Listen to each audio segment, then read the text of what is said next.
Bom, seguindo aí, ó, o nosso plano de ensino, gerenciamento de redes, né?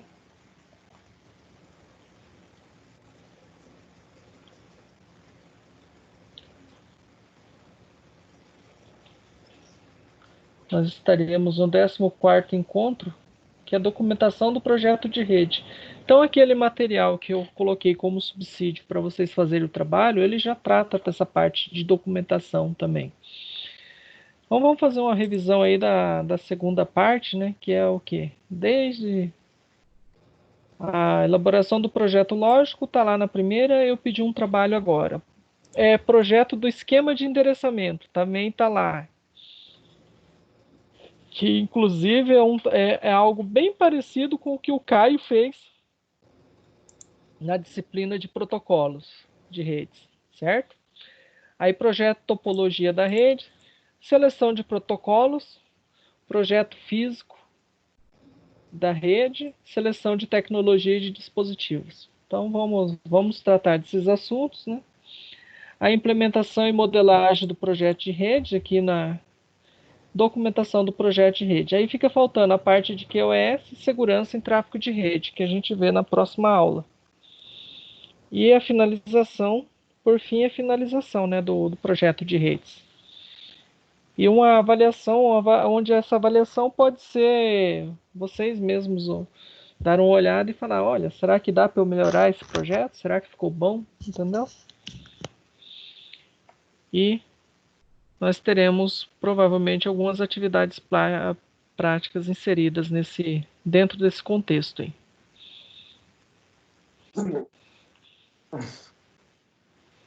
Bom, no material postado para vocês, na aula 12, eu falo de seleção de tecnologia, tá? O que a gente vai usar?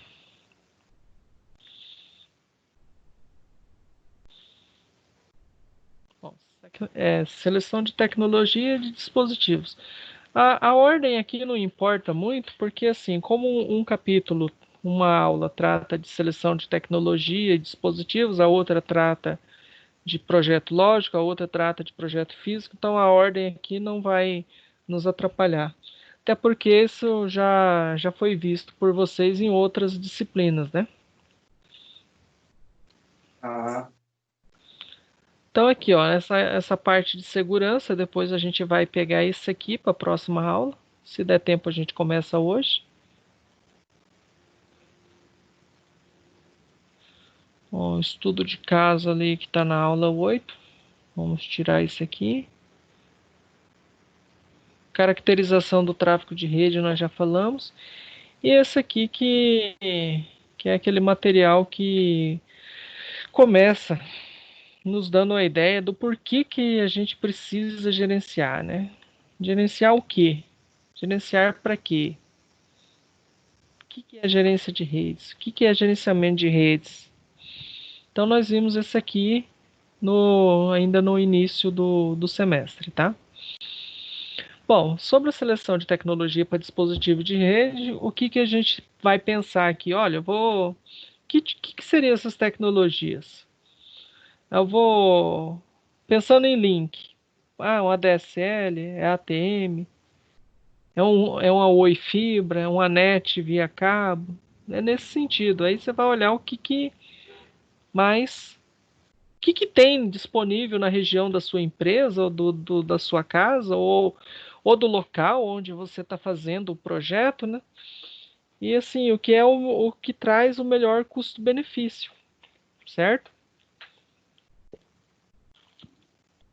Aí, as tecnologias para acesso remoto, ó, pode ser o point-to-point, pode ser o XDSL, né, que é a ADSL. Aí ele fala de seleção de dispositivo para acesso remoto, tecnologias de WAN. Bom, ó, linhas privadas de comunicação de dados, esses aqui são os famosos MPLS, tá? Por exemplo, o que o TJ usa para comunicar com as filiais, né, no interior. Aí ele fala da rede ATM, sobre os dispositivos, qual dispositivo a gente vai selecionar para provedor de WAN? Aí você tem que olhar roteadores, switches e provedores de serviço. Por exemplo, ó, você, no caso do tribunal, ele é uma AS, é um sistema autônomo. Aí nós chegamos nessa fase da seleção de roteadores aí para o WAN. Por quê? Como a gente era uma AS, um sistema autônomo, o que, que nós precisávamos? Nós precisávamos de ter duas operadoras distintas. Então, dois provedores de serviço WAN. Na época, Oi e Embratel. Oi e Claro, né? E aí nós precisávamos de um roteador para WAN. Por quê? Para você ser um sistema autônomo, você tem que ter um BGP rodando na borda. É um protocolo de roteamento, né? Border Gateway Protocol. Isso que é o BGP. Então, protocolo para borda, saída de borda, né? Para gateway de borda. Uhum. No qual você anuncia suas rotas da sua rede interna para os BGPs das operadoras, e os BGPs das operadoras, por sua vez, anuncia para você todas as rotas que eles conhecem no mundo. Então, mostrando isso na prática, deixa eu aproveitar e mostrar para vocês.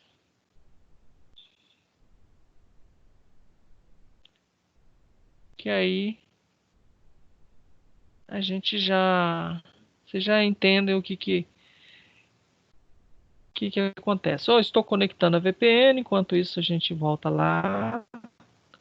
Bom, então aqui selecionar suítes de WAN e selecionar roteadores.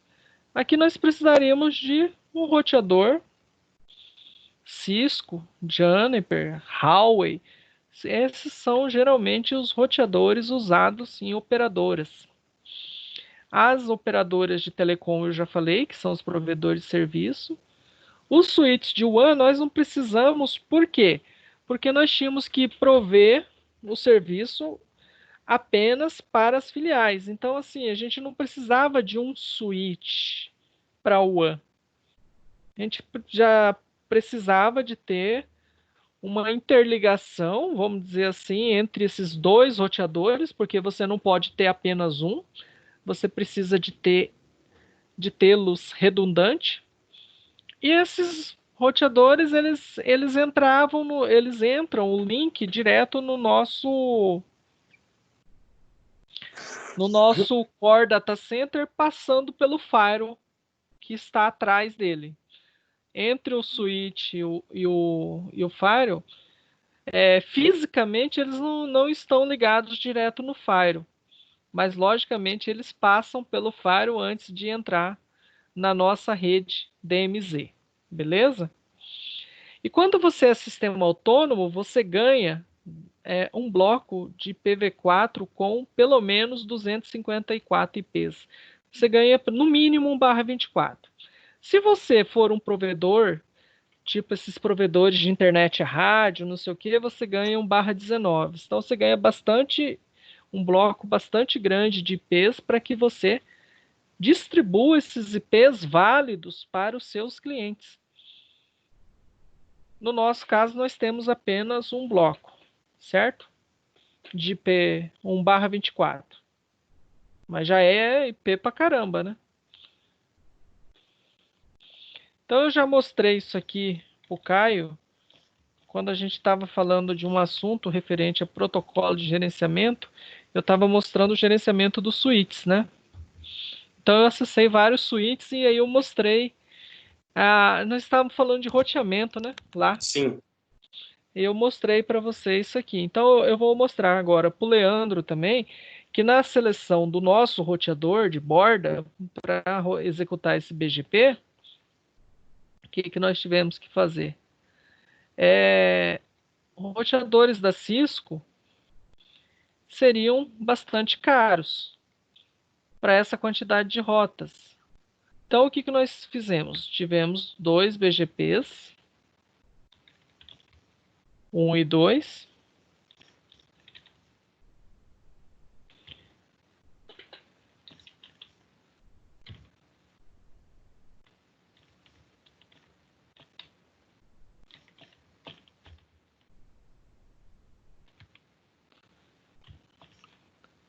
Deixa eu pegar o outro aqui.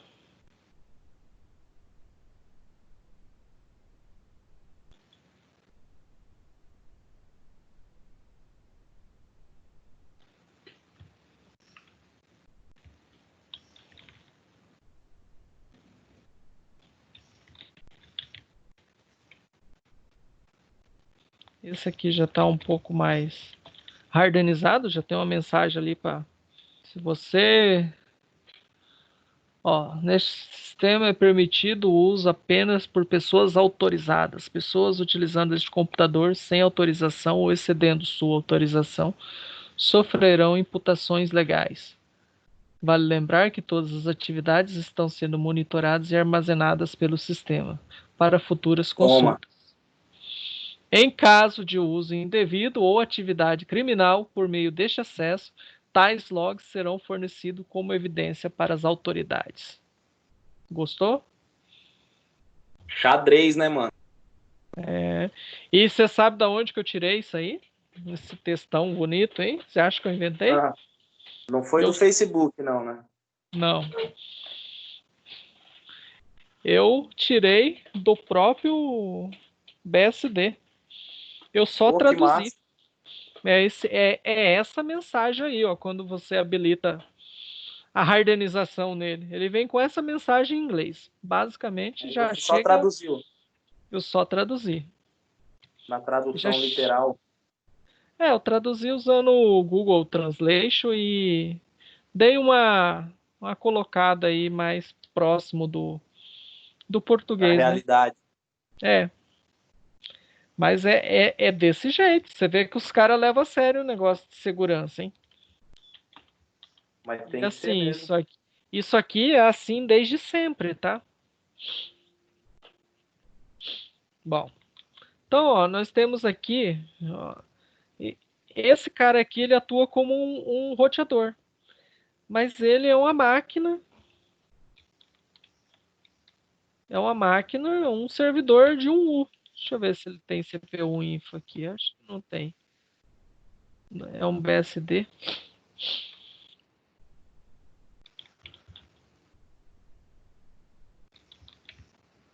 Bom, pelo top a gente consegue ver aqui.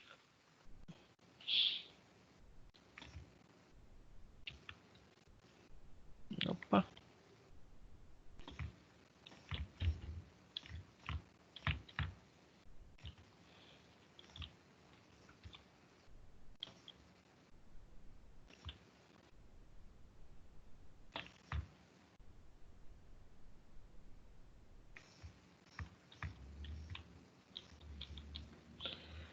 Então, essa aqui é uma máquina com 4 processadores. Não, é um 6 core. Ele é um 6 core. Tem 32 de memória. Não sei se eu consigo ver a memória com free-m, que nem no Linux. Eu tenho que relembrar aqui os comandos. Estou enferrujado nesse cara aqui. Faz tempo que eu não mexo. E assim, que eu não tenho que ficar olhando memória, vendo. Mas assim, a função dele é rotas. E deixa eu mostrar as placas de rede aqui, para vocês entenderem o que eu estou falando. Bom, então eu tenho aqui, ó, 186.232.245. Isso aqui é a nossa rede que o NICBR deu esse bloco barra 24 para gente. Vocês estão vendo que tem uns TSO da vida aqui? Então, esses aqui são coisas que a gente habilita no kernel para que determinados processamentos sejam feitos nessa placa de rede Intel Pro, tá? Esses IGB aí indica que é Intel, a placa de rede, tá? Aí o 201.175 é o IP da Oi, da rede da Oi. E esse 189 aqui é o IP da rede da Embratel. Aqui nós temos um outro IP, mas isso aqui é um roteamento interno para o PTT, daquela freeway lá tal. Então isso aqui é algo interno, é o PTT. Então, por exemplo, para ir lá para a Cefaz, ô Leandro, a gente não usa a internet, a gente vai por esse cara aqui, pelo PTT, entendeu? Quando a gente tem que acessar alguma coisa, ou, por exemplo, o TJ vai emitir alguma guia lá da Cefaz. Aí ele vai por aí, entendeu? Entendi. Bom, aí tem loopback e aí tem essas interfaces aqui, ó. Tá vendo aqui com BG, isso aqui é Broadcom, que agora é da Kelogic. Então ele tem duas Broadcom onboard e 4 offboard Intel Pro. Isso aqui foi colocado de propósito, tá? LSO, TSO, FSO. Eu coloquei como pré-requisito para eu não falar que eu queria da Intel Pro, entendeu? Eu coloquei algumas características que a Intel Pro tinha e a Broadcom não tinha, porque todos os servidores Dell, HP, eles vêm por padrão com Broadcom.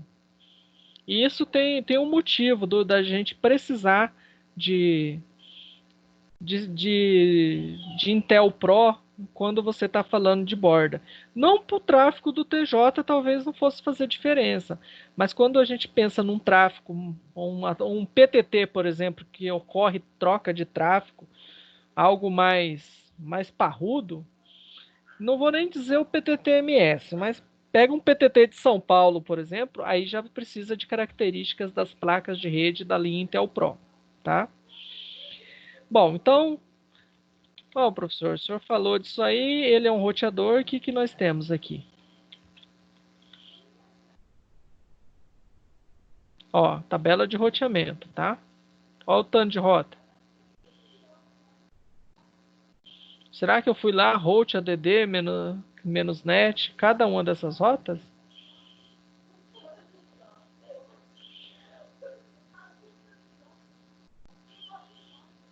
Aí, ó. Ó, quando a gente aprende por isso aqui, ó, o G significa que ele aprendeu por BGP. Rotas estáticas, ela tem um S na frente de static. Ó, vamos dar um pipe more aqui, só para a gente ir olhando, né? Por partes. Aí. Ó, o GS, rota default. Essa é estática, tá vendo? O G1 só tem uma rota estática. O G1, o G1, o G1. Então, assim, tem rota pra caramba, né? E a maioria saindo pela Embratel. Teve uma diferente aqui, ó. Saindo pela Oi.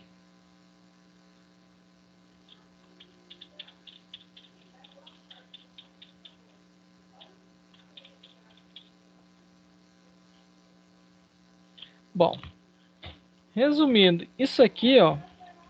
Vamos contar as rotas aí.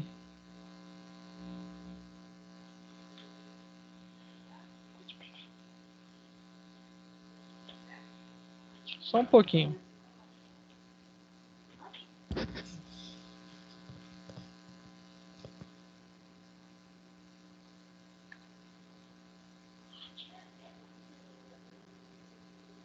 Só um instantinho.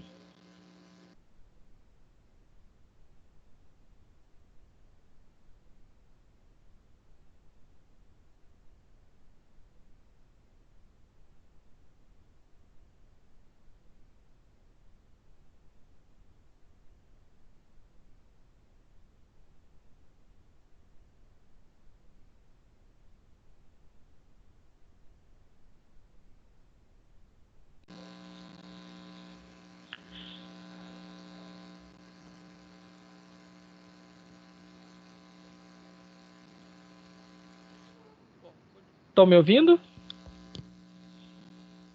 Estamos sim. Opa, tô ouvindo sim, professor. Ó, 800 mil rotas. Tá vendo aqui? Para essa quantidade de rotas, nós precisaríamos de pelo menos um roteador com no mínimo 2 GB de memória flash. E a memória flash ela é muito cara. É muito cara no sentido de ser, pensa assim, ó, muito mais caro do que disco SSD. Certo? E, resumindo, cada equipamento, cada roteador desse, se nós fôssemos comprar um roteador da Cisco, do Juniper, custaria entre 100 e 150 mil reais. Eu quero saber quantas rotas eu tenho pela Oi.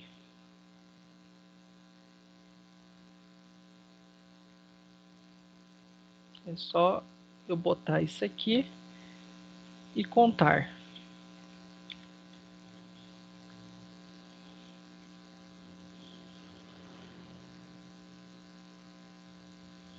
Olha lá, ó.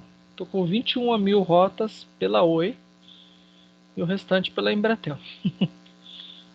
Vamos pegar da Embratel aqui.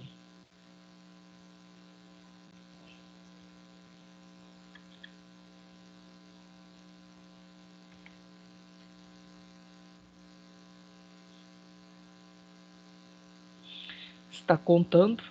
Olha lá, ó, 787 mil rotas pela Embratel, pela Claro. Tranquilo? E aí, o que nós fazemos aqui? Ó? Nós configuramos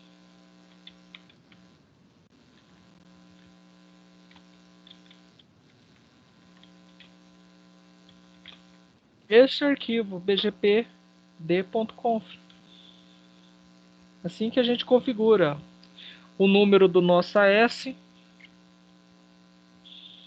o router ID, né? Qual que é a nossa rede, log updates, aí o vizinho, né? O group Oi, aí eu coloco as configurações do BGP da Oi aqui.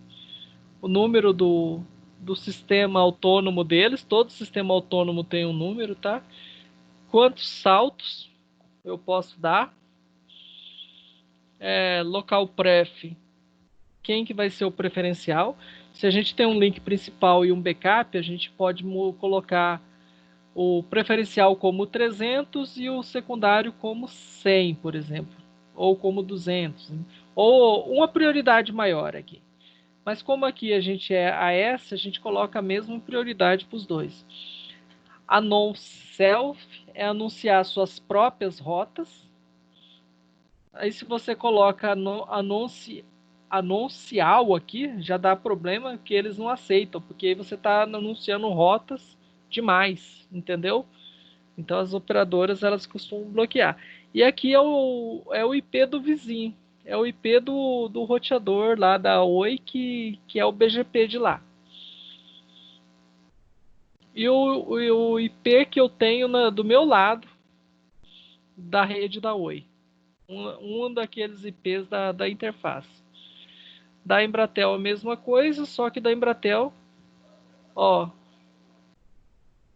esse aqui, ó, tá vendo que set prepend self, a gente estava forçando aqui com essa linha a simular saltos para a rota ficar mais curta para ir pela Oi, entendeu? O multi-hope até o BGP aqui a gente pode ir até 8 saltos, tá? E aí temos os vizinhos, ó. Que a Embratel ela trabalha com Embratel parcial. O IP local nosso desse servidor que eu estou acessando é esse, da rede da Embratel. Aí tem o Embratel Full, que é esse IP aqui. Antes a Embratel tinha 2 parcial e 2 full. Então eles mudaram isso recentemente, tá? E aí isso aqui é o IP do BGP lá da Embratel que me dá as rotas full.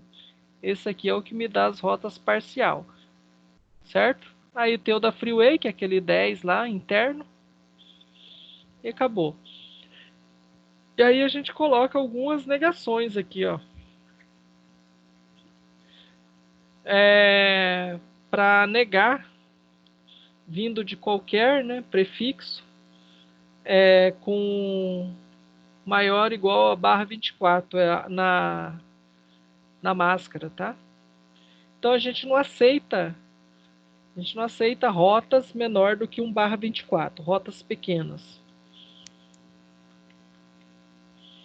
E aí ele faz aqui, ó, nega para todo mundo, sai dele para todo mundo e de todo mundo para ele. E aí a gente permite apenas para esses camaradas aqui, ó, que são os que ele tem que realmente comunicar e trocar rotas.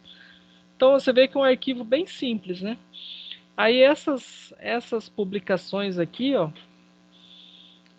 isso aqui já é meio que pro padrão já dele. Ele já traz isso meio pronto para você. O que você tem que mexer é só daqui para cima. Você vê que o bicho já vem com várias, como que eu vou dizer assim, preocupações de segurança, entendeu?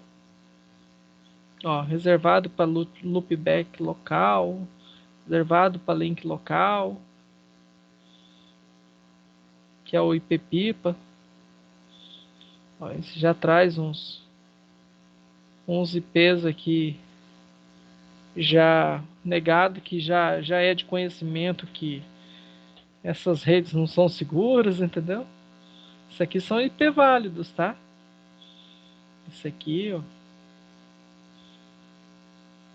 certo? Ó, multicast, tá vendo?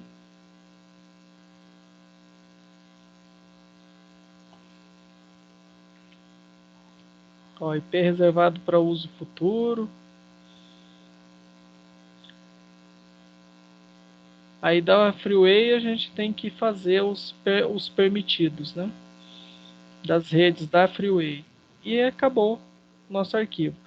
Então aqui nós selecionamos o que? Um BGP. Para o nosso BGP, né? O que? Um FreeBSD. Um servidor aí com FreeBSD. Certo? Custou 10 mil cada um dessas máquinas aqui, ó. Dá pra gente ver as rotas aqui também. Apenas. Hã? Apenas 10 mil. Baratinho. Apenas 10. Comparado com mais de 100, 150 mil de cada roteador. Ficou de graça, né?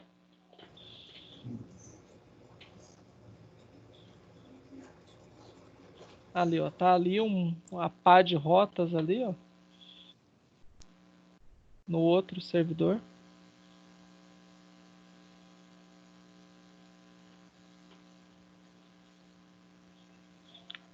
Outra curiosidade desse cara aqui é a questão de fazer cluster com ele.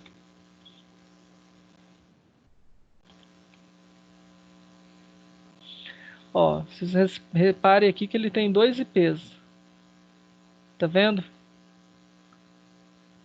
Então, ó, ele responde pelo 254 também.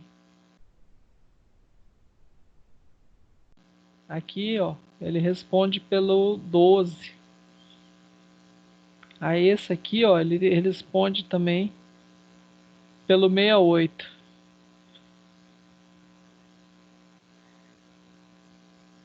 Aqui ele responde, tá vendo que tem um VHID aqui, um número de VLAN? Nesse lado aqui nós temos a mesma coisa.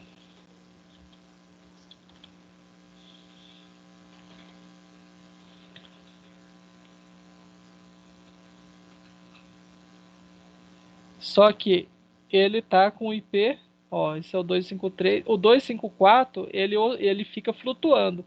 Se eu reiniciar isso aqui, o 254 vem para cá, entendeu? Porque todos apontam para o 254. Ninguém aí tem rota saindo para o 253 ou para o 252. A rota tem que ir para esse IP aqui que a gente chama de CARP.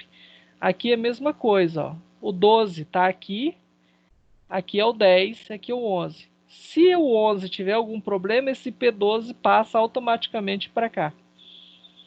Tá vendo? Então, assim, ó, 66, 67, o 68 que é o que recebe as rotas. Com exceção do BGP, que fecha com o 67, com o 66, não fecha com o 68, o restante, se tiver uma oscilação, esse cara aqui que está como principal, esses IPs de CARP passam automaticamente para o outro lado. A mesma coisa aqui, ó. E aí você não tem, você tem alta disponibilidade com baixo custo, que é o IP de CARP. Onde que a gente faz isso, ó? Nesses arquivos aqui, ó, tá vendo? Aí, ó. Esses aqui são os IPs de CARP.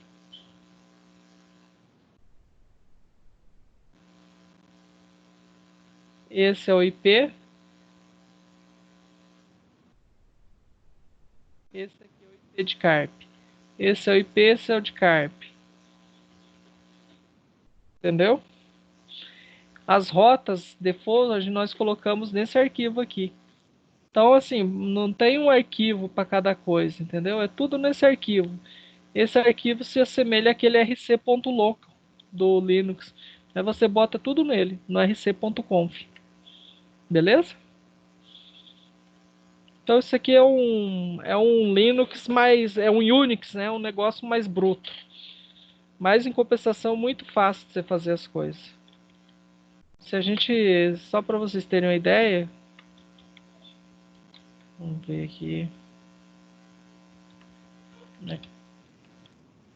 CRC. Uhum.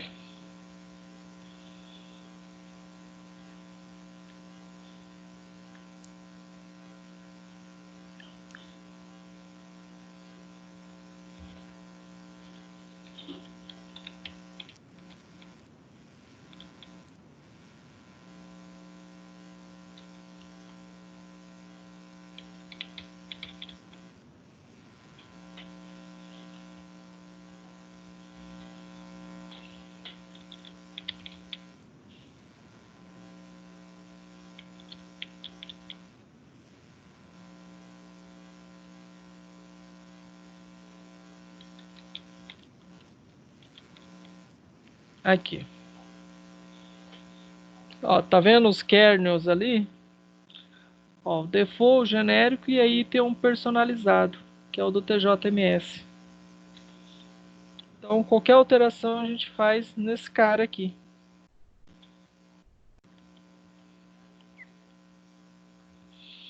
E não é uma coisa de outro mundo, ó. Ó, CPU Hammer para usar os recursos CPU, o idente ao nome do arquivo, né?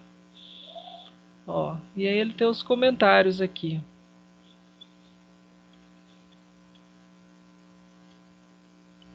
Para o CARP a gente tem a KDB Trace, ó. O CARP é uma dessas linhas aqui. Audit, isso aqui é da hardenização.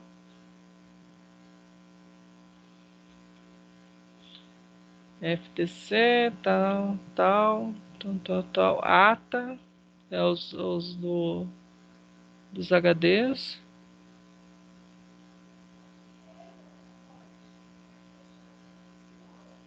ADV, tal.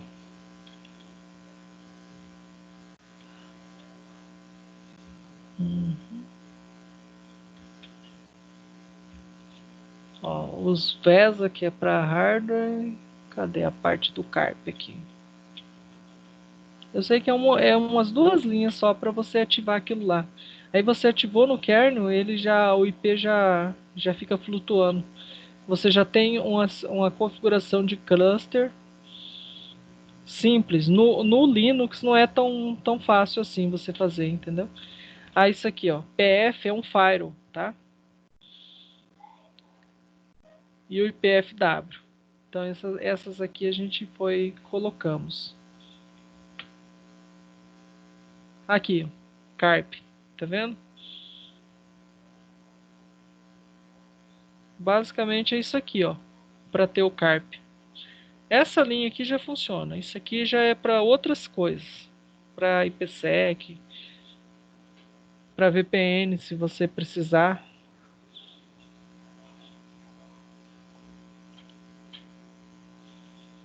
Aí Firewall para IPv6 está desabilitado porque a gente não usa IPv6. Ah, vou usar IPv6.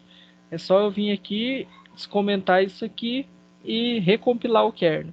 É meio demorado o processo, mas não é difícil, entendeu? E aí você vê que a máquina ela funciona enxutinha.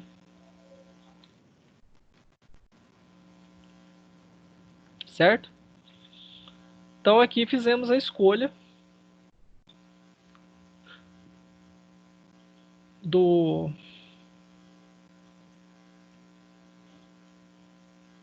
dos nossos roteadores conforme tá no material lá.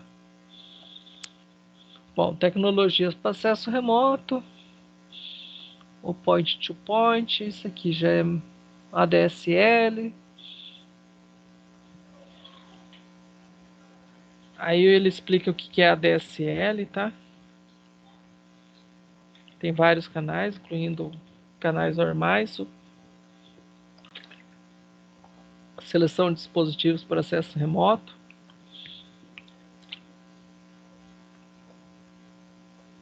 Isso aqui é mais para... São coisas um pouco mais antigas, mais utilizadas em operadoras. Ó, Telnet, por exemplo. A gente acessa alguns roteadores com Telnet. Mas o R-Login do Unix praticamente não se usa mais. O que se usa para acesso remoto hoje? Em servidor Linux ou Unix? O que vocês acham?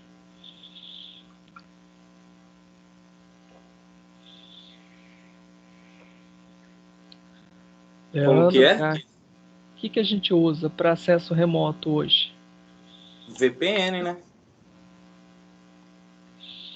Não, comparado ali com o Telnet. VPN sim, mas eu digo para que ferramenta? Eu estava acessando aqui, ó. Ah, o SSH? Isso, SSH. É isso aí. Esse é o cara seguro, entendeu? Porta 22 ou 20, é 22, né? É. Quando você hardeniza, a gente muda a porta, né? Não deixa a porta padrão? Não. Eu uso uma porta alta qualquer. O Qual porta que você professor, usa? qualquer uma, 6969. É. O professor do curso de FreeBSD dele usava 6969 Ah, nas portas, só de zoeira. puta, FreeBSD. Caramba. É antigo, né? FreeBSD. BSD. É, ele nasceu junto com a internet, desde 69. O Linux partiu dele, né? É, o Linux é uma versão mais facilitada, vamos dizer assim, né? Para usuário, Caralho. baseada em Unix, entendeu? Mas ele é bem seguro, essas. Ah, mas também é uma desgraça de configurar o FreeBSD. Ah, mas depois que se acostuma, faz hora que eu não mexo. A hora que eu for configurar, eu vou ter que penar de novo. Quer ver? Deixa eu ver se eu tenho aqui na minha. Não, não é aqui. Opa, é na máquina lá do TJ. Vamos lá.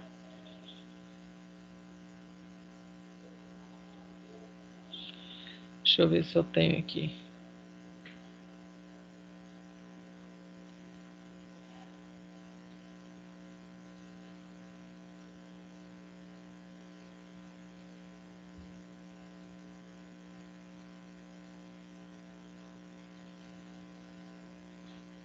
Aqui, ó. Só para vocês terem uma ideia. Ó, um manualzinho de fortalecimento de servidores, tá?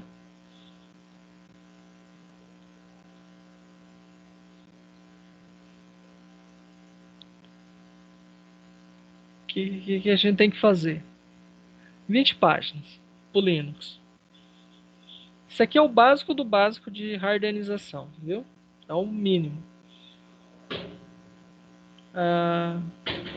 Vamos pegar aqui do BSD. Do Windows 2012 eu tenho que rever aqui. Ó. Olha o tanto de anexo. Ó, da instalação, anexo do kernel. Aquilo lá tá documentado, viu? Anexo 3, anexo 4. Vamos abrir aqui. Ó, anexo 1 é a instalação. Tem que fazer lá. Ó, corrigindo o caminho e melhorando. Isso aqui é tudo nativo dele, tá? Segurança no sistema de arquivo. Esse aqui eu penei um pouco, que eu tive que fazer baseado naquele manual do Linux, só que muda os parâmetros aqui do comando. Por exemplo, você dá um mount de qualquer jeito lá no Linux, funciona. Ele tem ordem correta, entendeu? Ó, isso aqui é parecido com o que está lá. Remoção de acesso, ó, diretamente ao sistema, do root diretamente. Então o root não loga de jeito nenhum. Regras de senha. Ó, criptografia aqui, 512, tá bom? E aí a gente coloca aqui umas configurações com comprimento mínimo, com não sei o que e tal. Configurações de auditoria. Olha lá, ó, opção audit no kernel, lembra?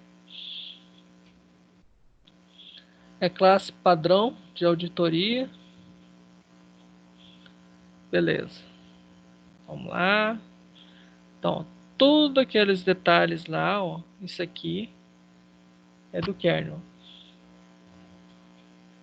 Arquivo de configuração, ó. Os importantes aqui a gente tem que ler, que eu já é aqui que eu tenho que lembrar. Por isso que eu falo que eu queria publicar um livro de Harden. Faltava fazer o de Windows.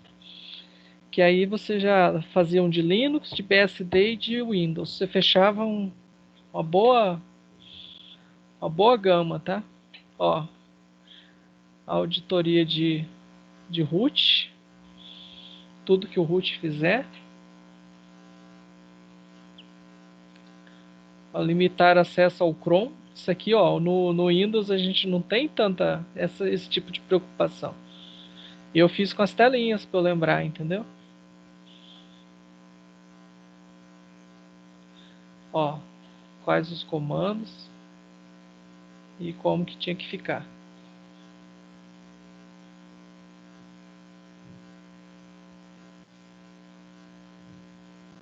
Ó, linhas adicionadas no arquivo. Tal. Para fazer o efeito antes do reboot, basta executar os comandos.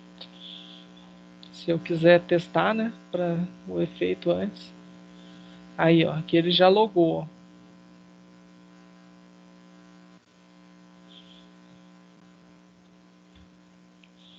Controle de acesso remoto por SSH. Isso aqui tem para o Linux também. Aqui a mensagenzinha, ó. Original.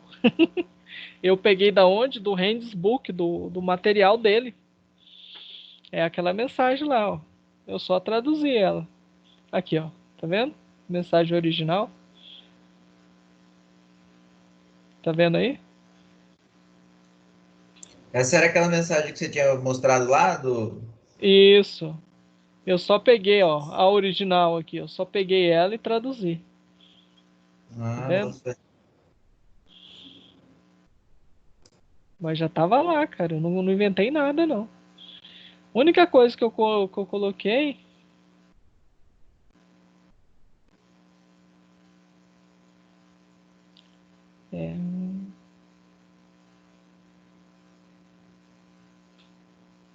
é, evidências autoridades. Continuando o acesso a partir desse ponto, o usuário consente expressamente tal monitoramento e armazenamento desses logs, de maneira a fornecer evidências às autoridades policiais caso sejam solicitados.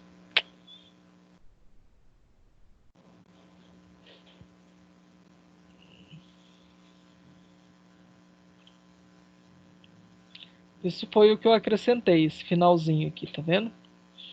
Mas eu peguei da mensagem deles lá. Ó, remoção de serviços desnecessários, isso aqui a gente faz no Linux também. Então, assim, é bem parecido, tá? O que difere aqui, cara, é os anexos, que os anexos têm material com força, hein? E você vê que, assim, eu não inventei nada. Eu só peguei o handbook. Esse aqui a gente faz também no Linux, essa trilha de auditoria para rootkit aqui, malware, que é o RK Hunter. Entendeu? Então isso aqui que eu queria fazer virar livro, cara. Ó, da instalação. Aqui não tem muita coisa não, mas ó, as configurações do rcconf, entendeu? E aí tem algumas coisas que eu peguei. Eu não traduzi, está em inglês mesmo, que eu peguei do handbook, que é tipo o manual do FreeBSD.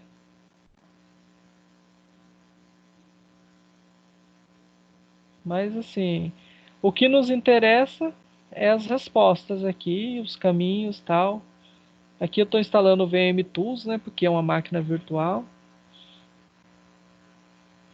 Aí ó, é o kernel do TJ.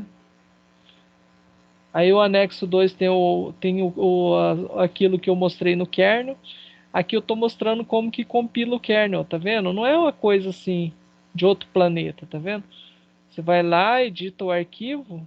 O que eu fiz? Eu peguei o genérico e copiei para o TJMS. Aí eu edito o arquivo conforme está no anexo 2.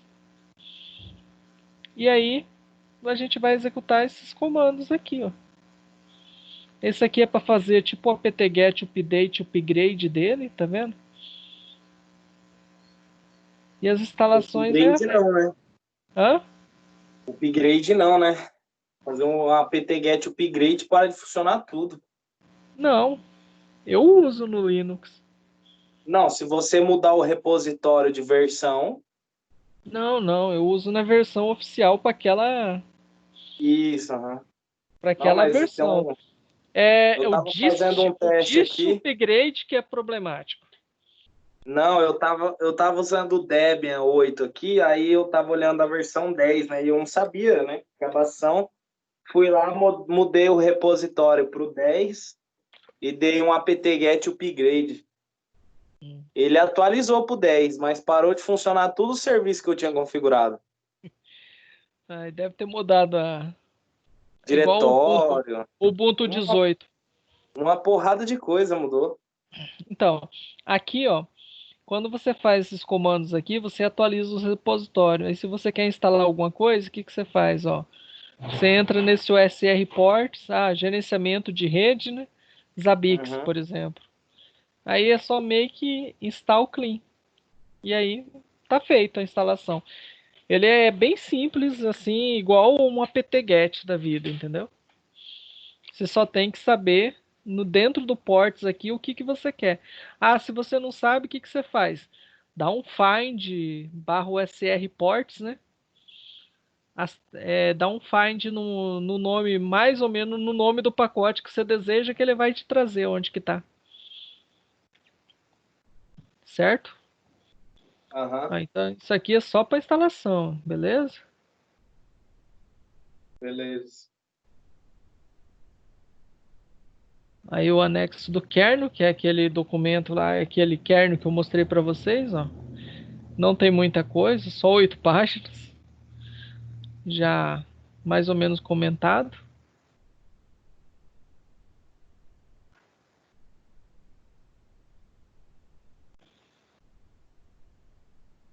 Aí, meu filho, fechou? Então fechou. O anexo 3. É isso aqui que é o CROIS, ó. Aqui que entra a parte de segurança mesmo. Isso aqui é o original do handbook. Talvez eu tivesse que dar uma traduzida nisso aqui para fazer um livro Mas se bem que o original é só o comentário que você tem que fazer, porque o resto... E o anexo 4 aqui. Ó, chflags. Aí ele explica o que eu fiz lá, naqueles comandos.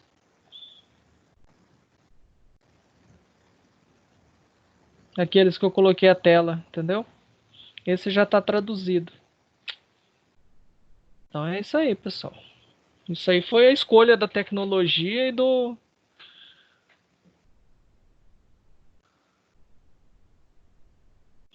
dos equipamentos para a gente trabalhar com roteamento de WAN. Aí ele fala aqui dos tipos de interface, né? O E1, que é comum nos roteadores da Cisco. Fala das redes ATM, seleção de switches. No nosso caso, não precisei. Seleção do provedor, eu já comentei com vocês.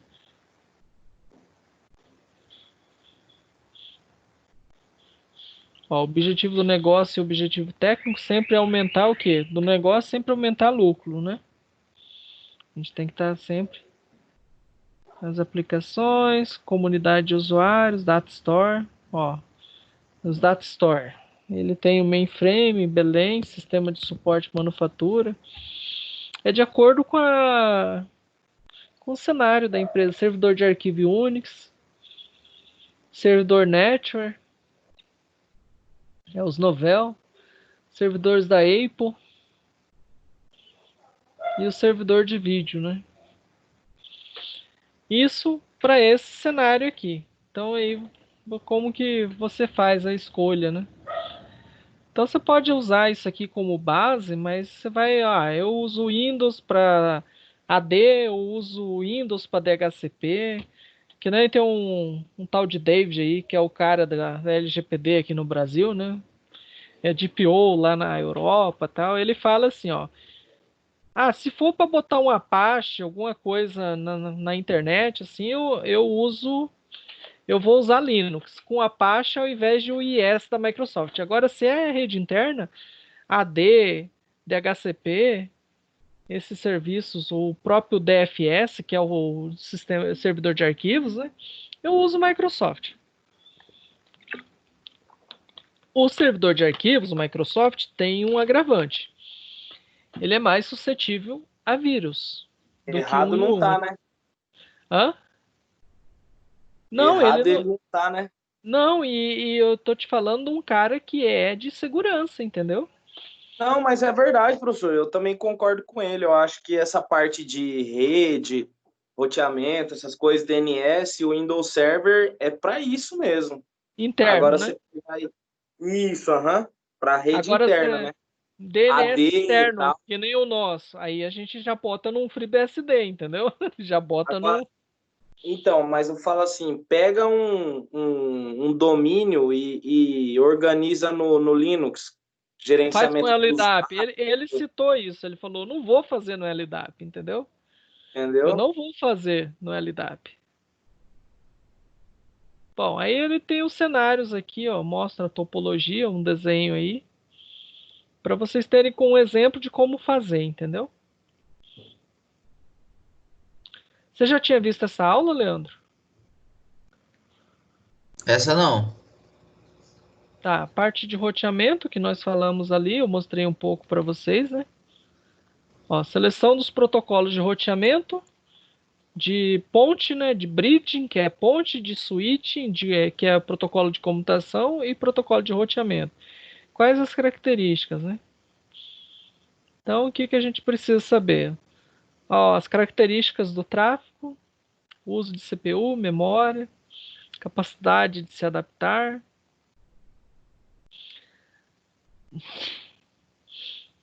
Bom, eu preciso saber como que eu vou sobre roteamento. Vamos falar de roteamento, que esse BGP, o SPF, IGRP, esse ISIS aí são todos protocolos de roteamento, tá? Quando que eu uso BGP ou quando que eu uso o SPF?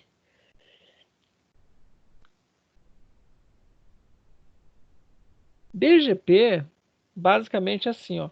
Se eu não tenho controle de todos os roteadores que estão no meio do caminho, ou seja, o que que é o meio do caminho? São os saltos por onde eu tenho que passar até chegar naquele outro roteador onde eu vou fechar o BGP. Se eu não tenho esse controle, então só me resta usar BGP. Agora, se eu tenho controle entre todos os saltos, eu posso usar o SPF. Por quê? Eu tenho que configurar a vizinhança em todos os roteadores que eu tenho ao, ao longo daqueles saltos até chegar no destino final, entendeu? O que o SPF faz? Ele escolhe o caminho mais rápido primeiro. Não é o mais curto, é o mais rápido. Por exemplo, se você tem dois saltos, mas um tá a giga e o outro tá a 10 GB, e você tiver um caminho dando um salto único a 10 mega, ele vai dar os dois saltos, a giga e a 10 GB, mas não vai escolher o caminho de 10 mega, entendeu? Isso é o que o SPF faz. Tranquilo? Então, assim, você escolhe mais ou menos baseado nisso.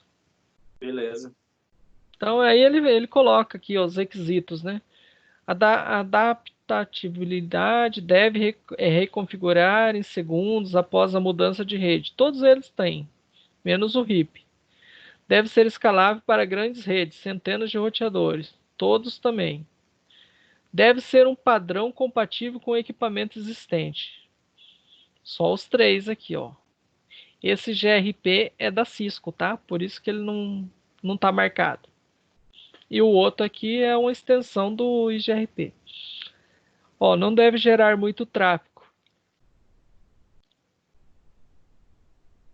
São os três ali também. Deve rodar em roteadores baratos, low end. Tá vendo? BGP. E deve ser fácil de configurar e gerenciar. Então, assim, o BGP ele é fácil. O SPF, eu particularmente eu nunca mexi. E quando eu fiz o curso de roteamento avançado com FreeBSD, o curso de BGP foi muito top, mas o curso de OSPF foi bem capenga, entendeu? É que era outro instrutor. Então, assim, eu não posso dizer que eu não domino o SPF. Seleção dos protocolos de bridging e de switch. Bom, o que a gente vai olhar aqui, pessoal? Basicamente, ó, é camada 2 para o switch de acesso, talvez um layer 2 mais, né? O que a gente tem na camada 2? É aquelas questões que eu mostrei para o Caio lá de segurança. Aquilo a gente faz em camada 2. Aqueles switches são layer 2. Te interessa, Leandro? Ver como que a gente limita a quantidade de MAC por porta? Não entendi, professor. Configuração de segurança em porta de switch, Cisco e Tricom.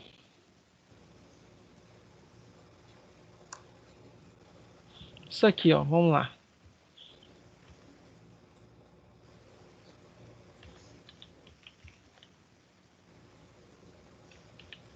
Eu nem sei se vai rolar aqui pelo SSH, se tá no Telnet, como é que tá esse troço.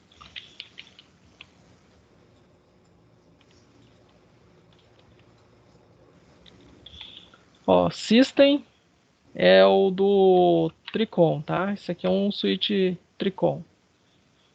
System View e Display é como se fosse o Enable, Current Configuration. Ó, nas configurações das portas, tá vendo? Ó, isso aqui, ó, significa que eu estou habilitando, ó, a segurança na porta. E o que eu estou falando? Eu estou falando que essa porta ela pode aprender no máximo um MAC.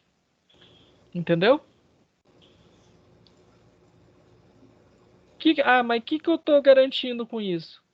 Eu estou garantindo que nenhum orelhudo vai colocar um switch nessa rede. e causar um loop, por exemplo. Ou nenhum orelhudo vai colocar um roteador wireless USB no computador e compartilhar a conexão. Entendeu?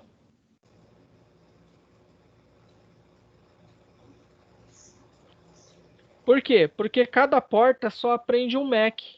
Se eu colocar um switch, um hub na rede, o que ele vai acontecer? Ele vai aprender um MAC. Mas depois, qualquer coisa que venha tentar se conectar de novo, ele não vai deixar aprender outro MAC, entendeu? E aí esse outro dispositivo que conectou através daquela conexão compartilhada não vai funcionar. Entendeu a ideia? Tô pegando.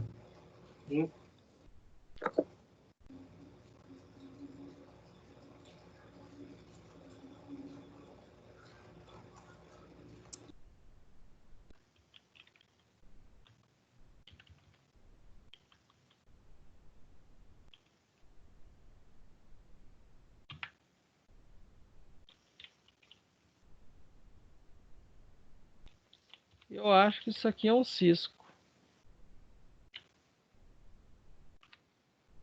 Aí, isso aqui é um Cisco. Ó. Aí, Enable. Os comandos são parecidos, só que aqui é Show Running. Aqui, ó, no Cisco eu também faço as portas seguras, tá vendo? 3 linhas aqui para portas seguras.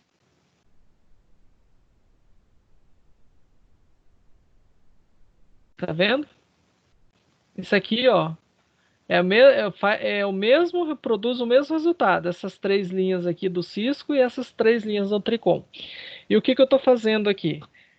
Eu estou garantindo que cada porta do switch aprenda apenas um único MAC. Certo? Isso aí me dá segurança, porque se a porta não é de cascateamento, não tem um access point seu conectado nela, faz sentido que ela aprenda um único MAC, para evitar que alguém compartilhe a conexão e cause traga algum, por exemplo, você tem um Firewall das galáxias lá, mas o cara compartilhou a conexão Wi-Fi com a senha 123456 e alguém quebrou, entrou na máquina dele e da máquina dele entrou na sua rede. Entendeu? Então para evitar esse tipo de situação que a gente coloca aquelas limitações de um MAC por porta nos switches. Entendeu? E aí o que a gente tem de protocolo de switch? Basicamente é o Span Tree, o STP, e essas questões de segurança aí, de um MAC por porta. Aí ele fala da VLAN, né, do trunk, que a gente usa também. Basicamente é isso. Protocolo de roteamento, a gente já falou, que é o SPF ou os mais usados, ou o BGP. Aí ele fala dos protocolos de roteamento interno versus o externo, tá? Então, interno, pode ser que o SPF seja uma opção interessante. No externo, a gente costuma usar os BGPs, entendeu? Para sistemas autônomos.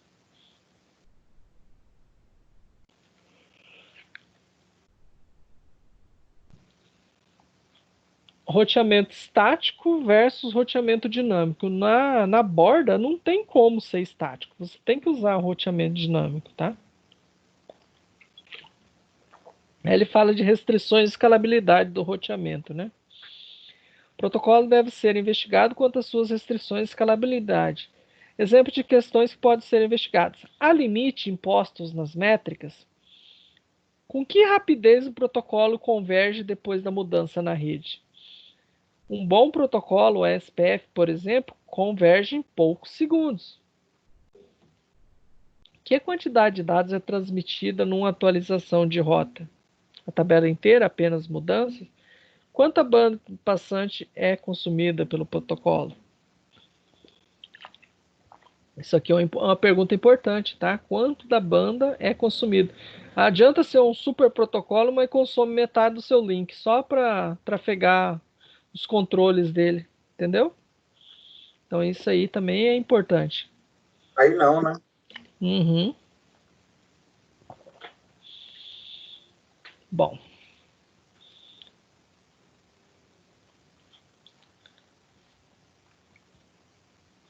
Aí ele explica aqui ó, é da Cisco, tá vendo o IGRP? Ele fala do RIP e fala do SPF aqui, ó.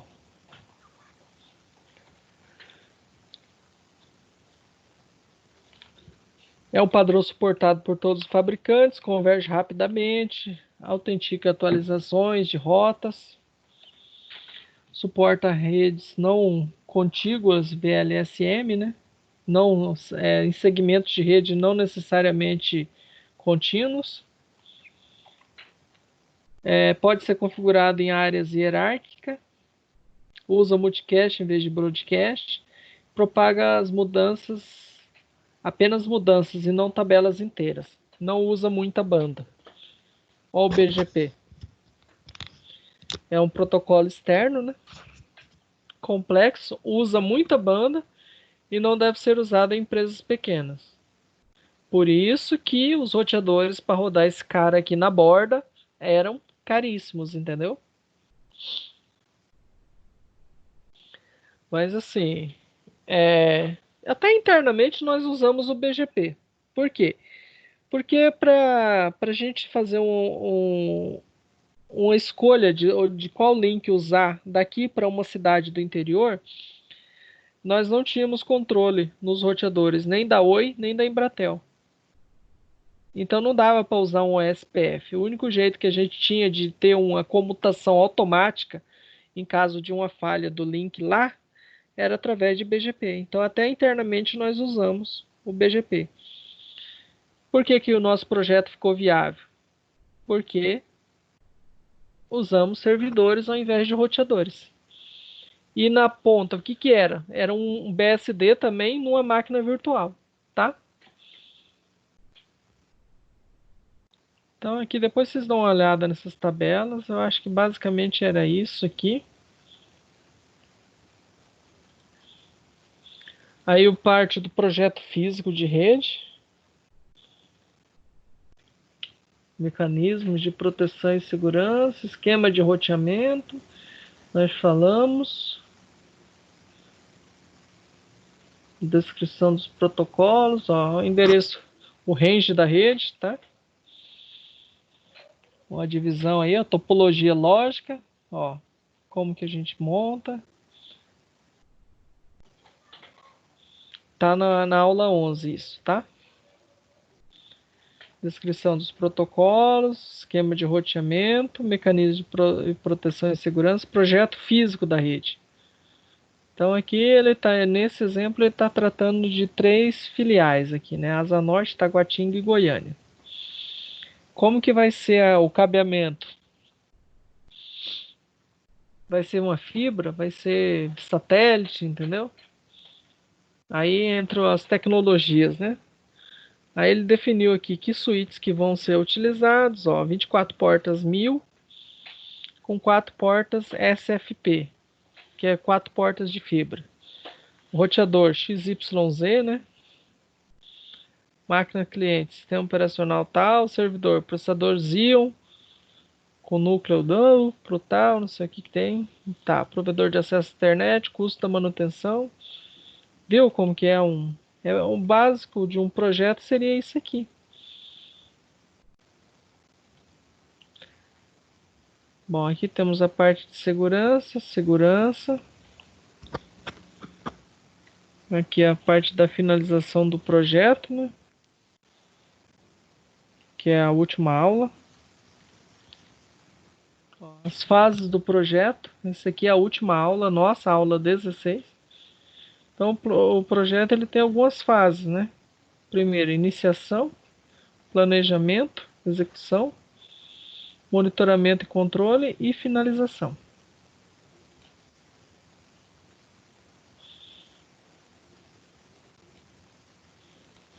que na aula 11 a gente tem um exemplo também. Aqui já é um material mais longo. É uma monografia para vocês usarem como consulta, tá?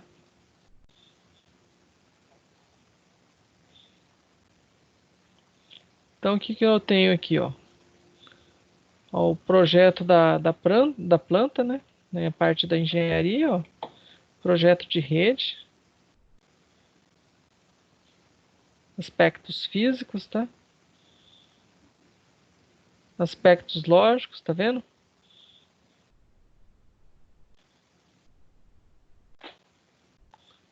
Aqui ele já tratou de realidade virtual. Então, o que interessa pra gente aqui, ó,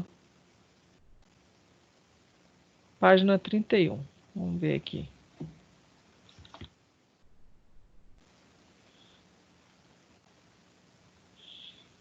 Os conceitos de projeto, definição de redes.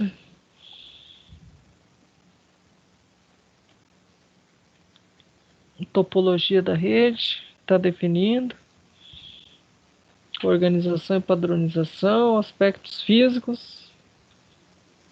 O que são os aspectos físicos? Meios de transmissão. Vai ser um cabo. OTP, qual categoria? Coaxial, fibra ótica. Canal de rádio, né? Via satélite. Cabeamento estruturado. E os equipamentos.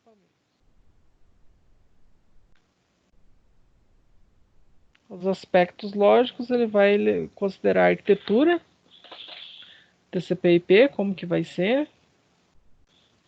E o que mais? Aí aquelas definições lá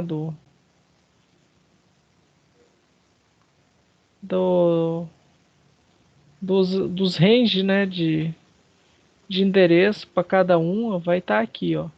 Então aqui ele está explicando, ó, aquilo que eu já expliquei, como que identifica uma classe A, B, C, D ou E.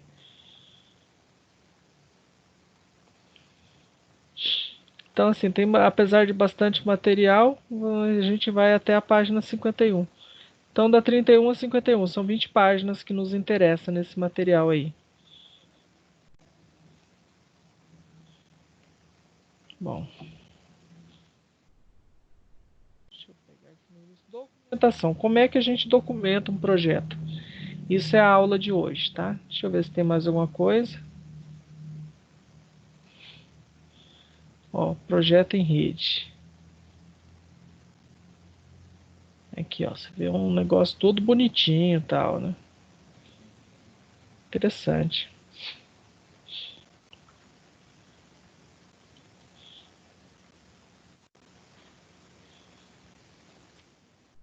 Documentação do projeto de rede, né? Você poderá estar preparando um projeto de rede para responder uma RFP, ou carta de consulta, ou licitação. Há uma forma ligeiramente diferente de lidar com as duas situações, tá? Em ambos os casos, você deve preparar um documento de projeto que descreva os requisitos do cliente, explica como seu projeto o atende, documenta a rede atual, detalha o projeto lógico e físico e informa os custos previstos. Então, isso aqui, ó.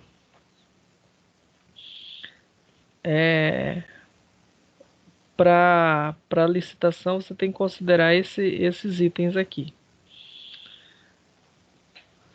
O RFP, o que ele lista? Ele lista requisitos básicos do projeto e tem a seguinte estrutura comum: objetivos de negócio para a rede, escopo do projeto, informação sobre a rede e as aplicações existentes, informação sobre as novas aplicações, requisitos técnicos. Dentro desses requisitos, nós devemos considerar também a capacidade, né, de escalabilidade, disponibilidade, desempenho, segurança, gerenciabilidade, usabilidade, adaptabilidade e principalmente custo-benefício, tá? Requisitos de prazo e garantia para os produtos, restrições de arquitetura e ambientes que possam afetar a implementação, requisitos de treinamento e de suporte, e termos e condições contratuais legais. Ainda pode... alguns já estabelecem formato de resposta a ser seguido, né? Alguns tópicos podem ser incluídos: uma topologia para a rede nova, informação sobre produto e tecnologia, um plano de implementação, um plano de treinamento, informação sobre o serviço e suporte, preço e forma de pagamento, qualificação de quem está respondendo, recomendações de outros clientes para os quais projetos de rede já foram feitos, e termos e condições contratuais legais. Isso aqui seria tipo os atestados de capacidade técnica, tá, pessoal?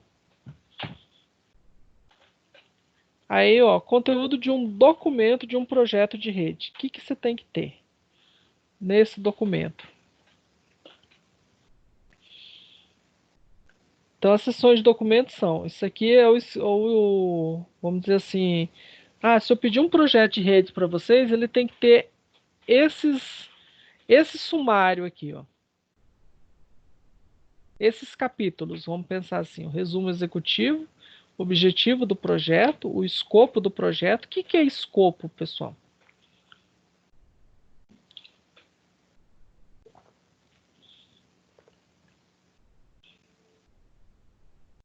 Escopo é a parte... não chega a ser o projeto... Acho que é o rascunho do projeto, sei lá. É isso?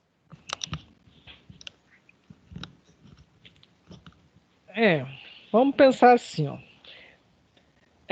Você é contratado para fazer um serviço, ele tem um começo e um fim, né? Uhum. Então, esse começo e esse fim, a gente chama ele de limite. Então, quando ele pedir alguma coisa além daquilo lá, o cliente às vezes pede, aí a gente às vezes responde assim: é comum. Resposta do tipo: eu não posso fazer isso porque está fora do escopo. E se eu fizer, devido ao cronograma, eu É posso não tipo conseguir cumprir. É o limite. É a limitação mesmo. é o passo a passo que você tem que seguir. Você não pode sair fora daquilo ali. Isso. Então, escopo, ó, por exemplo, você vai fazer no projeto da sede. Aí o cara, mas não dá para você fazer daquela filial ali também, entendeu? Qual que era o escopo original do projeto? Era fazer um projeto de rede para a matriz, entendeu? Uhum. Para a filial. Se você tiver com tempo e tiver tranquilo e for um negócio que não vai te onerar muito, você às vezes até faz uma graça para o cliente e faz, mas aí você já avisa: olha, eu estou fazendo isso aqui, mesmo estando fora do escopo, tal, porque isso aqui não estava contemplado no escopo do projeto original, entendeu? Uhum. Essas situações. Leandro, o senhor está aí ainda, Leandro? Com certeza, professor. Tá tranquilo até aqui? Tô tranquilo. Então tá bom. Requisitos de design, né, que são os requisitos de negócio e requisitos técnicos. Estado da rede atual. Você tem que constar tem que ter um capítulo falando disso lá no seu projeto, que é a caracterização da rede atual. Ao projeto lógico, que eu pedi para vocês ali como trabalho, projeto físico, resultados de testes. Aí o que seriam esses testes, pessoal? Isso aí, ó, nessa parte de caracterização da rede, e ele fala de resultados de teste. Pô, você tá fazendo um projeto de uma rede para quê? Qual que é o seu objetivo principal? É melhorar o desempenho daquela rede, manter como está ou deixar pior?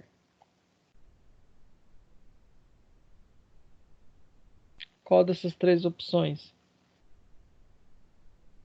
Melhorar, né? melhorar. Mas como que você vai melhorar?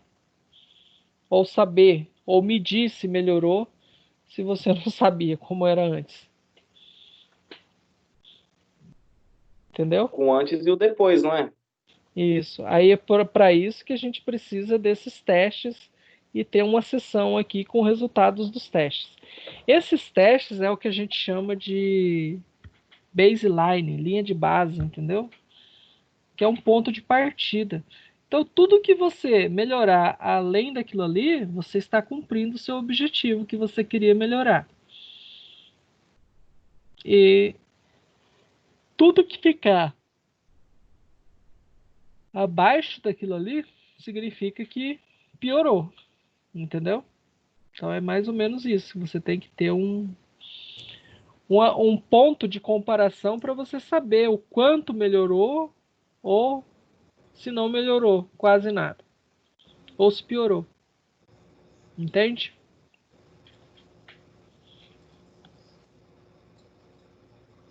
Entendi.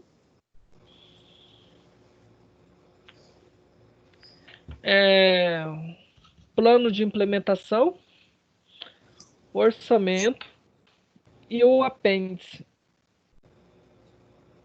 que são os anexos, né? Então, do resumo executivo, que é o nosso primeiro aí, ele vai falar o quê, ó?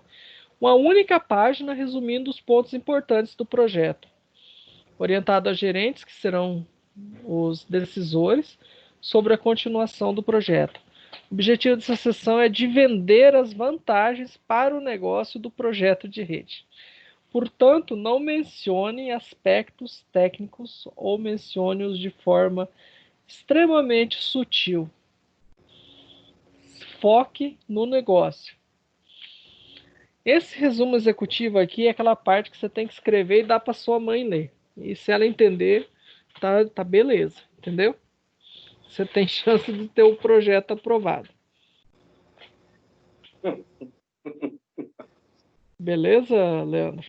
Beleza. Aí a segunda sessão, objetivo do projeto. Descrição do objetivo principal. Deve ter um objetivo de negócio. Deve ter a ver com a questão como a empresa ficará mais competitiva no seu ramo de atuação, tá? Um parágrafo único também. Deixe claro ao leitor que você entende como a nova rede vai afetar positivamente a empresa, tá? Aí um exemplo, ó. O objetivo deste projeto é de desenvolver uma WAN que suportará aplicações multimídia de alta banda passante e baixo atraso. As novas aplicações são chave para a implantação bem-sucedida de um novo programa de treinamento para a equipe de vendas. A nova rede WAN deve facilitar atingir o objetivo de aumentar vendas domésticas em 50% no próximo ano fiscal. Então, isso aí é um exemplo, um parágrafo falando do objetivo do projeto, tá?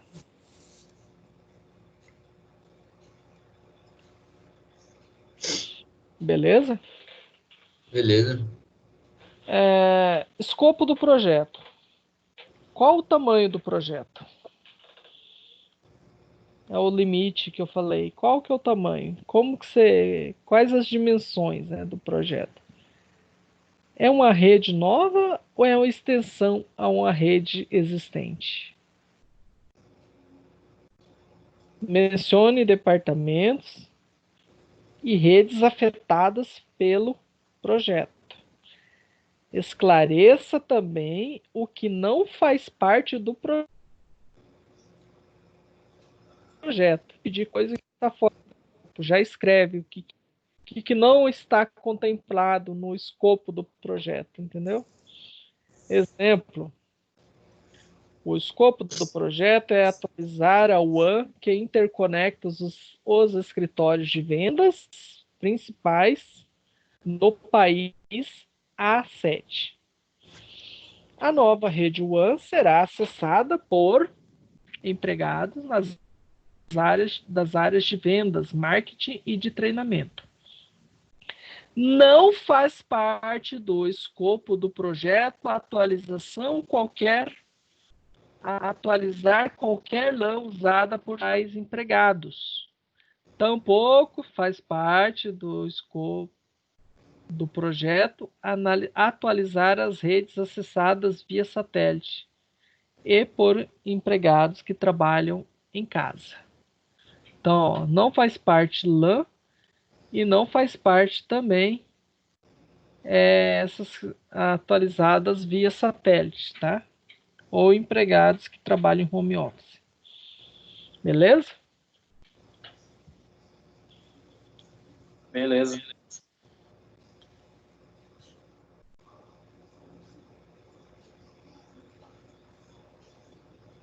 Requisitos de design. Então, aqui você lista os objetivos do negócio e os objetivos técnicos, em ordem de prioridade, evidenciando os objetivos mais críticos. Objetivos técnicos incluem objetivos relacionados à escalabilidade, disponibilidade, desempenho, segurança, gerenciabilidade, usabilidade, adaptabilidade, relação custo-benefício.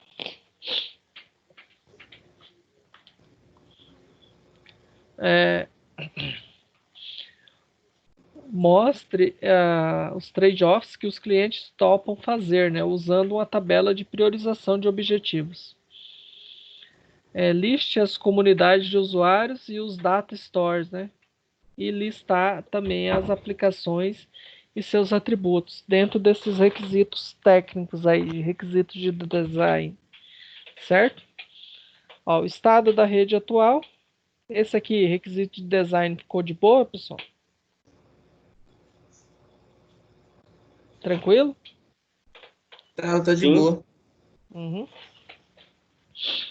A outra seção é o estado da rede atual. Então, use um ou poucos mapas de alto nível para mostrar a estrutura e a baseline de desempenho da rede atual. Mapas detalhados ficam no apêndice, tá? Mostre VPNs, VLANs, segmentos, firewall, clusters, servidores, endereçamento, etc. O projeto lógico, o que a gente faz? Uma topologia da rede, um modelo para endereçar os segmentos de rede e dispositivos, que é aquela planilha de endereço ali, que eu dei uma rede para vocês, mandei vocês segmentarem ela, de acordo com as filiais, tá? Um modelo para dar nome no projeto lógico aos dispositivos de rede, tá? Uma lista de protocolos de switch, de roteamento, incluindo qualquer recomendação sobre o uso desses protocolos. Mecanismos e produtos recomendados para a segurança. Por exemplo, pode incluir aqui um resumo de política de segurança. O plano completo de segurança, né? Aqui é o resumo. O plano completo deve ser colocado no apêndice também, tá? No projeto lógico aí, devemos orientar quanto a recomendações sobre arquitetura e produtos para a gerência e explicações sobre o porquê de várias decisões tomadas, relacionadas às decisões, às decisões, relacionando, né, as decisões aos objetivos do cliente, tá? Da organização. No projeto físico, a gente inclui tecnologia, dispositivos, escolha do provedor, informações e preço. Beleza? Resultado dos testes mostra evidência de que o projeto da rede vai funcionar. Se um protótipo tiver sido construído, inclua objetivos dos testes realizados, critérios de aceitação de testes, ferramentas de testes utilizadas, scripts de teste e resultados e conclusões. Tranquilo até aqui? Tranquilo. Plano de implementação. Vamos incluir recomendações sobre a implantação da rede. O plano não é detalhado se você não for o responsável pela implantação. Um plano de implementação inclui um cronograma, planos com fornecedores ou provedores de serviços para instalação dos enlaces, equipamentos ou serviços, né? Planos ou recomendações de outsourcing de implementação da gerência de redes, um plano para informar usuários, gerentes, administradores sobre o projeto,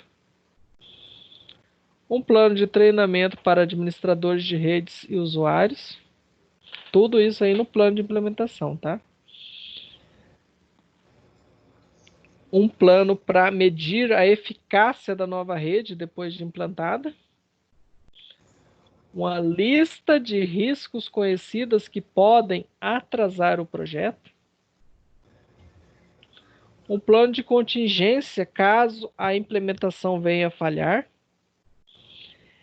e um plano, por fim, um plano para a evolução da rede face ao surgimento de novos requisitos e aplicações. Tá? Um cronograma típico indicado como que segue, ó. 1º de junho, fazer tal coisa. Tá vendo? Dia 15, tal coisa. Isso aí é um exemplo de cronograma. Tá vendo?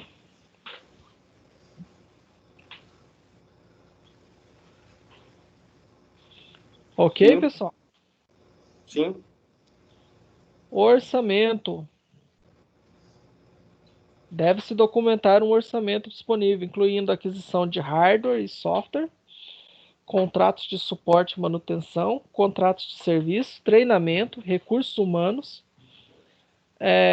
consultoria e despesas, né? Outsourcing. Aí você deve falar da parte que o cliente mais gosta, que é o endereço, o retorno do investimento, o ROI. Então, a forma mais fácil de convencer um decisor financeiro de bancar um projeto é apresentar uma análise sobre o retorno do investimento, entendeu? Um exemplo de ROI, né, seria assim, o cliente ABC vai gastar 1 milhão em um novo equipamento de comutação. Se em vez de comprar equipamento de rede de 1 milhão forem investidos por 5 anos, o retorno do investimento será de 5%. Considere-se, portanto, que o investimento seja de 1 milhão e 5. Suposição: depreciação do equipamento 5 anos. Os equipamentos atualmente já em uso, já estão pagos, né? E depreciados. Temos que também precisamos comparar os custos de operar a rede antiga e a rede nova. E com o novo equipamento, né, serão usados 12 enlaces E1 em vez de 20 enlaces com a rede antiga. Cada enlace custa 1.500 por mês, 12 enlaces 18.000 e 20 custam 30.000. Os custos recorrentes seriam 12.000 menores por mês e o custo de aquisição de 1 milhão e 5. Então, isso estará pago em 7 anos, maior que o tempo de depreciação. Bom, se o homem não gostou, né? Vamos tentar de novo. E aí o apêndice, que aí vem as informações detalhadas, né? Mapas topológicos detalhados, configurações dos dispositivos, aqueles negócios ali do kernel, aqueles detalhes do kernel, como eu mostrei para vocês no manual de hardwarização. Aquele material suplementar sobre as questões de auditoria e segurança. Então, tudo aquilo vai no apêndice, entendeu? As configurações dos dispositivos, detalhes de endereçamento IP, resultado de testes também. Certo? Tranquilo até aqui, pessoal? Essa é a aula de hoje aí para vocês darem uma olhada. Beleza. Vocês querem fazer o trabalho agora? Vocês querem tirar dúvida? O que os senhores Pode ser pretendem? fazer um trabalho. Pode ser? Então tá, eu vou ficar aqui, vou encerrar a gravação por aqui.